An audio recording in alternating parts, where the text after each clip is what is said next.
శ్రీ రామకృష్ణ ప్రభ ఛానల్ను చూడండి, మాసపత్రికను చదవండి. రామకృష్ణ వారు ఆహారం విషయంకి వచ్చేసరికి చాలా రెస్ట్రిక్షన్స్ పెట్టుకున్నారు. అందరి చేతిలోంచి తినేవాళ్ళు కాదు. కానీ తన శిష్యుడికి ఎలాంటి నియమాలు, ఎలాంటి పరిమితులు పెట్టలేదు ఆయన. ఎవరి దగ్గర నుంచి స్వీకరించి నువ్వు ఏదైనా తిను, ఆ జ్ఞానాగ్నిలో ఆ మలినాలన్నీ భస్మం అయిపోతాయనేవాడు. ఆ గురువుకి ఆ శిష్యుడంటే అంత అభిమానం. వివేకానందుడు ఎవరో మన రామకృష్ణ మాటల నుంచి తెలుసుకోవాలి. ఆయన నరేంద్రుడిగా ఉన్నప్పుడు బ్రహ్మ సమాజానికి వెళుతూ ఉండేవాడు వివేకానంద స్వామీజీ. చాలా కాలం కనుక నా దగ్గరికి రాకపోతే రామకృష్ణ వారు ఆయనే వెళ్ళేవారు.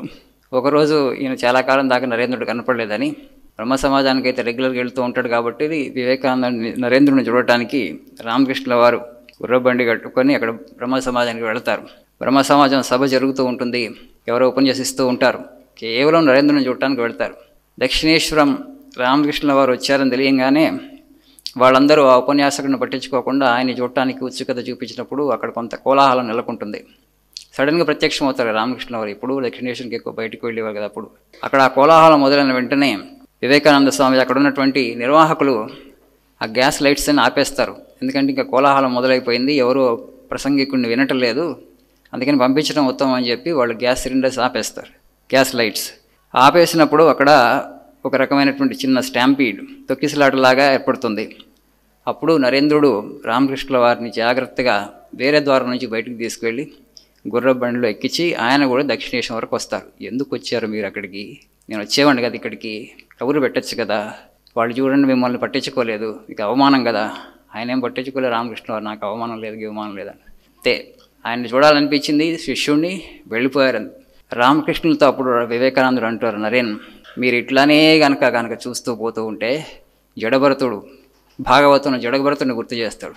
ఆ జడభరతుడు ఒక జింక మీద విపరీతమైన మమకారాన్ని ఏర్పరచుకొని తర్వాత జన్మలో మళ్ళీ జింకగా పుట్టారు. మీకు కూడా అలాంటి పరిస్థితి వస్తుందంటే శ్రీరామకృష్ణుల వారు వెంటనే అమ్మ దగ్గరికి వెళ్ళి నా నరేన్ ఇట్లా అంటున్నారంటే, అమ్మ అప్పుడు ఆయనకేం తెలుసు.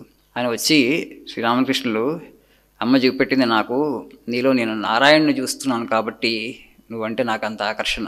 ఏ రోజైతే నీలో ఆ నారాయణ్ని చూడనో నీ ముఖం వైపు కూడా చూడనంటారు. అంటే ఆ నారాయణుడు కనపడుతున్నాడు ఆయనకి. నారాయణ అంత గొప్పగా భాసిల్లుతున్నాడు ఆ శరీరం నుంచి. భగవంతుడికి భగవంతుడి పట్ల ఆకర్షణ. God attracts God. ఇద్దరు దేవుళ్ళు అక్కడ. అత్యున్నతమైనటువంటి ఆధ్యాత్మిక శక్తి ఇద్దరిలో ప్రకటితం అవుతుంది. ఎవరు ఇద్దరిని ఒకళ్ళు ఆకర్షించుకున్నారు. వాళ్ళిద్దరి మధ్యలో ఉన్నటువంటి అవగాహన, ఆకర్షణ అలాంటిది. రామకృష్ణ వారికి వివేకానందుడి మీద, వివేకానందుడి మీద రామకృష్ణుడి మీద అవగాహన. ఎందుకంటే ఇద్దరూ దేవుళ్ళు కాబట్టి. అదేవిధంగా ఒకసారి పరీక్ష పెడతారు రామకృష్ణ వారు. వివేకానందుడి మీద అత్యంత ప్రేమ చూపించిన ఆయన ఇంకా ఆయన ముఖం కూడా చూడరు. ఇలానే వచ్చి కూర్చుంటారు నరేంద్ర మిగతా వాళ్ళతో పాటు. ఆయన ముఖం వైపు కూడా చూడడు. ఆ విధంగా కొన్నిసార్లు జరిగింది. ఎప్పుడు వెళ్ళినా ఇంకా అసలు పట్టించుకోలేదు, ముఖం వైపు కూడా చూడలేదు రామకృష్ణ వారు. 6-7 సార్లు జరిగిన తర్వాత ఒక నెల రోజుల తర్వాత అప్పుడు రామకృష్ణ వారు, ఎన్నిసార్లు వచ్చావు ఈ మధ్యలో, నీ కనీసం నీ ముఖం వైపు కూడా చూడలేదు, మళ్ళీ ఎలా రాబుద్ది అవుతుంది, నీకు ఎలా వస్తున్నావు? అప్పుడు వివేకానంద స్వామీజీ, మీరు చెప్పేది వినటానికి రావట్లేదు, నాకు మీరంటే ప్రేమ, మిమ్మల్ని చూడటానికి వస్తున్నానంట. అప్పుడు రామకృష్ణ వారు, వేరే వాళ్ళకి ఎవరికైతే నేను ఇలాంటి తిరస్కార భావాన్ని కనుక, తూష్ణీభావాన్ని వహించి కనుక చూపెడితే వాళ్ళు ఈ పాటికి మళ్ళీ నా దగ్గరికి వచ్చేవాళ్ళు కాదు. కాబట్టి అది జన్మాంతర సంబంధం వాళ్ళిద్దరి మధ్యలో ఉంది.